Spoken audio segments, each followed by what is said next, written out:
절반 이상이 폐업 예정이다. 그 이유는 대출로 사업을 시작했기 때문이었어요. 갚지 않아도 되는 자금, 최대 5천만 원 아니고 평균 5천만 원을 받을 수 있는 지원 사업을 소개해드리도록 하겠습니다. 저희는 정책자금 컨설팅을 전문으로 하는 회사였어요. 저희가 나중에 시간을 지나고 나서 전화를 돌려보니까 절반 이상이 폐업을 했거나 아니면 폐업 예정이다 라고 답변을 하셨어요. 그때 정말 놀랐었거든요. 우리는 도약을 돕는다고 생각하고 일을 해왔고 도움을 드렸었지만 사실상 결과만 놓고 보면은 추락을 돕고 있었던 거예요. 그래서 왜 이런 결과가 나왔을까? 저희는 그게 궁금했어요. 그 이유는 대출로 사업을 시작했기 때문이었어요. 물론 정책자금은 좋은 대출이에요. 저금리이고 정부가 지원하는 안전한 대출이기 때문에 좋은 대출이지만 좋은 대출도 결국은 빚이었던 거죠. 그래서 저희는 갚지 않아도 되는 자금, 정부 무상 지원금을 받으실 수 있는 정부 지원 사업을 컨설팅하기 시작했어요. 오늘은 그 방법을 알려드리려고 합니다. 가장 기본이 되는 사업을 내기 전에도 받을 수 있는 사업 자금, 최대 5천만 원 아니고 평균 5천만 원을 받을 수 있는 지원 사업을 소개해드리도록 하겠습니다. 자, 이게 올해 나왔던 예비 창업 패키지의 공고문인데요. 지금 날짜를 보시면은 2월 17일 날 공고가 나왔어요. 그리고 일주일 정도 뒤에부터 접수가 시작이 됐어요. 그리고 접수 마감일이 3월 12일이니까 한 달이 좀 안 되는 기간이 주어진 것 같아요. 그러면은, 우리도 2026년에 예비 창업 패키지를 지원하면 2월 달에 뜨니까 한 달 정도 준비를 해서 3월 달까지 작성을 해야겠다라고 생각하시는데, 그렇지 않습니다. 보통 우리는 어떻게 준비를 하냐? 지금 정부 지원 사업의 연간 로드맵이라고 제가 정리해둔 장표인데요. 지금 1월부터 12월까지 보면 1월부터 3월까지가 공고가 몰려 있어요. 그럼 1월부터 3월까지 공고가 시작이 되면은 이제 요 사이에 선정이 됩니다. 그러면은 3, 4월쯤에 이제 선정이 되면 협약 기간이 시작이 돼요. 그리고 협약 기간 한 6개월 정도, 6에서 8개월 정도 협약 기간이 주어지는데 그러면은 그때 이제 주어진 돈을 쓰시면 되는 거예요. 그러면은 이제 나머지 요 기간 때는 이제 내년도 지원 사업, 이제 내년에 이걸 들어가시는 분은 2027년도 지원 사업을 또 준비를 하겠죠. 근데 이제 만약에 지원 사업이 나는 처음이다 하시는 분들은 준비 기간이 그것보다는 많이 필요해요. 그래서 저는 길게 보면 4월 달부터 이제 내년도 지원 사업을 같이 도와드리는 분도 있고, 그 최소한 5개월에서 6개월 정도는 준비 기간이 필요하다 이렇게 말할 수가 있겠습니다. 그러면 그렇게 긴 시간 동안 거의 반년이나 되는 시간인데 그 기간 동안에 무엇을 하냐? 자, 첫 번째로는 지원 대상이 되는지 확인을 하는 거예요. 내가 이 지원 사업에 지원 대상이 되느냐, 요걸 보는 거고요. 그 다음에 두 번째로는 내가 지원 사업에 선정이 된다면, 그래서 돈을 받게 된다면 나는 돈을 어디에다 쓸 것이지? 요거를 이제 미리 파악해야 되는 것이죠. 자, 그러면 지원 대상부터 한번 살펴볼게요. 자, 지원 사업에 이제 내가 해당이 되는지 보려면 지금 지원 대상에 보면은 예비 창업자라고 되어 있는데요. 예비 창업자, 그러니까 지금 이 시점에 사업자가 없는 상태인 예비 창업자만 지원이 가능하다.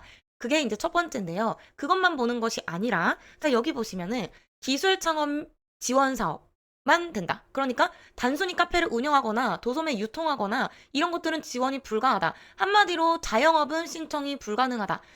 지금 내가 창업하려는 게 기술 창업이신 분들만 예비 창업 패키지로 지원이 가능하다라는 거예요.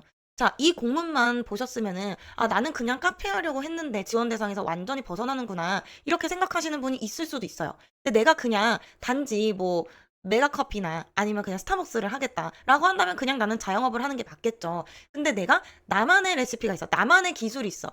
동종업계랑은 다른 나만의 무언가 기술이 있다라고 한다면은 그거는 기술 창업이 되는 거예요. 그래서 실제로 베이커리를 운영하시는 분도 기술 창업으로 선정이 되신 경우도 있으니까 이때 말하는 기술은 뭐 엄청난 IT 기술을 가지고 있거나 엄청난 뭐 스마트 기술을 가지고 있거나 이런 거를 말하는 거는 아니라는 거예요. 물론 IT 스마트 기술 있으면 기술 창업에 해당이 되겠죠. 근데 이런 것들이 없다고 하더라도 나만의 기술이 뭔가 있다라고 한다면은 우리가 이걸 기술 창업이라고 이야기를 하고 지원 대상으로 해당이 될 수도 있다라는 이야기를 힌트를 드려봅니다.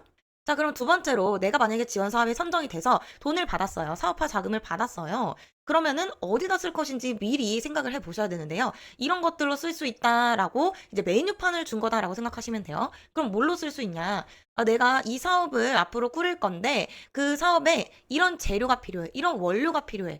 이런 데이터가 필요해. 뭐 앱 개발하시는 분들은 데이터가 필요하겠죠? 그런 재료비에 쓰겠다. 거기에 얼마를 쓰겠다. 어디에서 제공되는 것으로 쓰겠다라는 것들을 미리 이제 리스트를 줄여봐야 된다는 거예요. 그 다음에 또는 내가 어떤 제품을 개발할 건데 이거를 팔 건 아니고 미리 시제품을 제작해보고 싶다. 그러면은 내가 판매 용도가 아닌 시제품을 제작하는 그 외주 용역비로도 쓸 수가 있다라는 겁니다. 자, 그 다음에 이제 기계장치로도 쓸 수가 있는데요. 내가 뭔가 제작하기 위해서는 어떠한 기계가 필요한데 그 기계를 살 수 있는 비용으로 쓰겠다라는 것도 가능하고요. 뭐 소프트웨어를 내가 구매를 하겠다라는 것도 가능합니다. 근데 어떤 업체에서 어떤 예산으로 구매를 하겠다라는 리스트를 추려보는 거고요.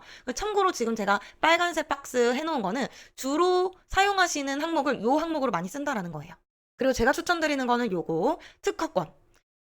뭐 내가 창업을 하려는데 나만의 뭔가 기술이 있어. 그러면은 내가 이걸 보호받고 싶다 한다면은 특허권, 뭐 상표권 이런 것들로 이제 사용을 하시는 것도 굉장히 장기적인 관점에서 좋은 방법이다라고 말씀드릴 수가 있고요.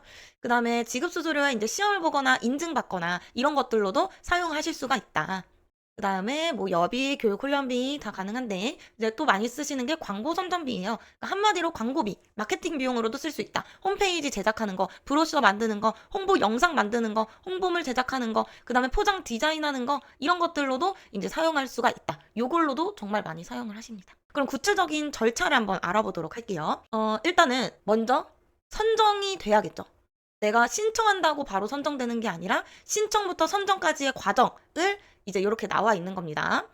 자, 지금 그럼 보시면 제일 먼저 뭐 하냐. 자격 기준이 되는지를 검토한다. 아까 말했던 기술 창업에 해당이 되는지. 그리고 내 기업이 내가 지금 창업하려는 그 사업자가 창업 기업에 해당이 되는지를 봅니다. 요건 좀 길어질 수 있어서 나중에 창업 기업에 해당되는지에 대해서는 영상을 따로 한번 찍어 볼게요.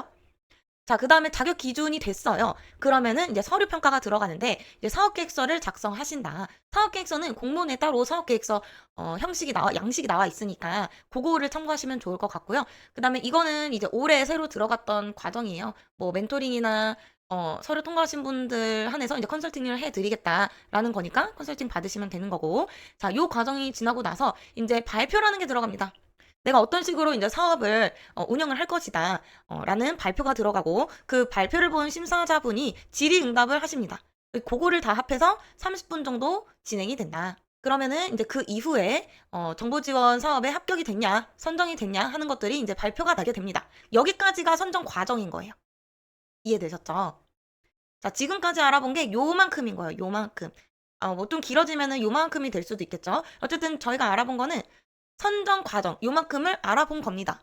그럼 이제 이 이후의 과정이 어떻게 되나 그것도 한번 알아보도록 할게요. 자, 선정이 됐어요. 와, 짝짝짝짝 선정이 되고 나서는 이제 돈이 나오겠죠? 이제 돈이 나오는 걸 가지고 저희가 미리 이런 식으로 돈을 쓸 것이다 라는 리스트를 적어놨을 거예요. 그래서 그 방식으로 이제 사업비를 집행해 주시면 되고요. 사업을 반드시 협약기간 안에 모두 다 써주셔야 돼요. 그리고 마지막에 최종 보고서를 제출하는 것이 있습니다. 네. 그래서 최종 보고하고 돈 다 쓰고 사업자를 이제 냈다 하면은 이제 최종 종료가 된다라고 보시면 돼요. 그리고 요 쓴 돈에 대해서는 이제 제출해야 되는 서류들이 있는데 그거는 안내받으신 대로 내시면 돼요. 자, 그러면 돈은 얼마나 받을 수 있냐? 우리 사업하는 데 필요한 그 지원 자금은 얼마나 받을 수 있냐? 보면은 평균 5천만 원 정도, 0.5억 원, 5천만 원 정도가 가능하다라고 되는 거고요. 근데 원래는 5천만 원을 바로 줬었는데 올해부터는 2천만 원 주고 그 다음에 4천만 원 주고 이렇게 두 단계로 나눠서 준다는 거 유의하시면 좋을 것 같고요. 그리고 모든 지원 사업은 우리가 키오스크 하나만 놓더라도 7대 3으로 하거나 8대 2로 하거나 정부에서 70%를 내주면 내가 30%는 내 돈으로 마련을 해야 되거든요. 정부가 80%를 내주면 내 돈 20%를 마련을 해야 돼요. 근데 예비 창업 패키지는 자기 부담 사업비가 없다라는 거예요. 그러니까 내 돈은 들어가지 않고 정부에서 100% 주겠다라는 겁니다. 그러니까 내 돈 들어가는 게 없으니까 이거 엄청난 메리트죠. 근데 주의하셔야 될 거는 이제 부가세 같은 거는 내가 내야 된다. 네, 이건 당연하죠.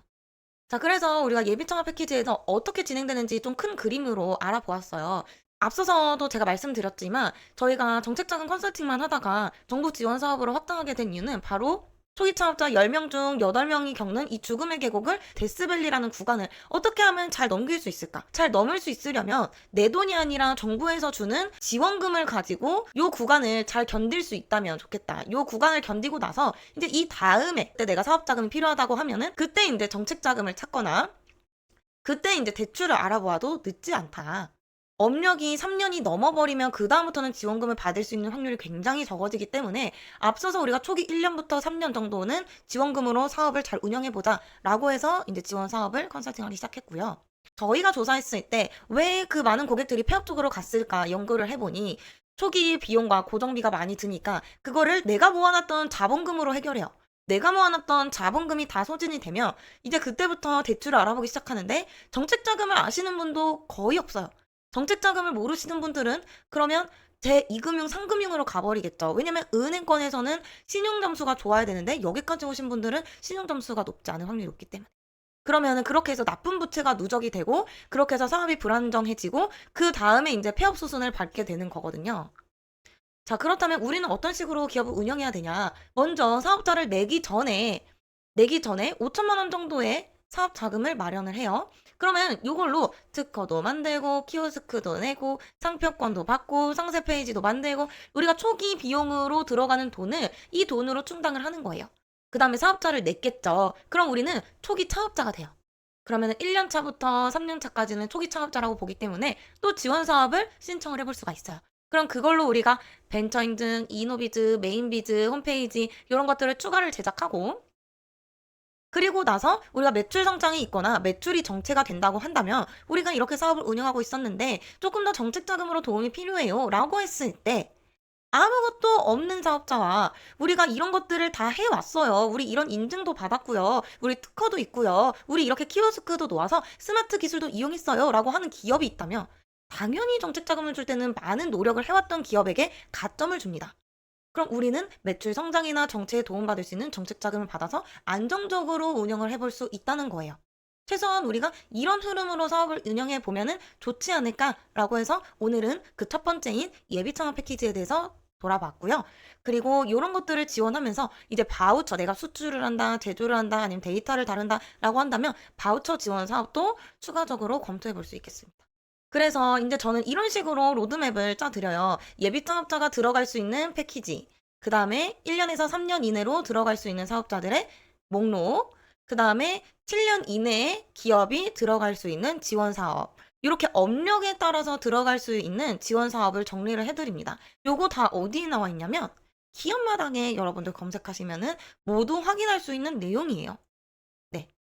그래서 제가 이걸 다 가지고 있는 게 아니라 기업마당에 있는 그 지원 사업을 제가 정리한 것 뿐이다.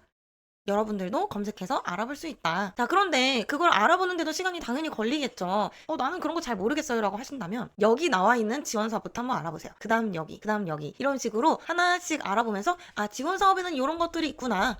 하나만 먼저 알아보셔도 지원 사업은 흐름이 비슷하게 가기 때문에 먼저 예비 창업 패키지 공문을 먼저 읽어보시는 것을 추천드립니다. 그래서 오늘은 이렇게 해서 예비 창업 패키지에 대해서 알아보았고요. 사업을 잘 운영하기 위해서는 우리가 지원 사업으로 대출이 아닌 지원금, 갚지 않아도 되는 돈을 먼저 지원을 받아서 사업을 잘 운영해보자 라는 것을 알려드렸어요. 다음 시간에는 창업 기업으로 인정받기 위한 요건을 한번 알아보도록 할게요. 내가 음식점을 가지고 있다가 다른 음식점을 창업한다고 한다면 창업 기업으로 인정받을 수 없습니다. 그 기준에 대해서는 굉장히 까다롭게 적용하고 있으니까 다음 시간에 자세히 알아보도록 할게요. 오늘 영상 봐주셔서 너무나도 감사드립니다. 도움이 되셨다면 좋아요, 구독 눌러주시면 감사드릴게요.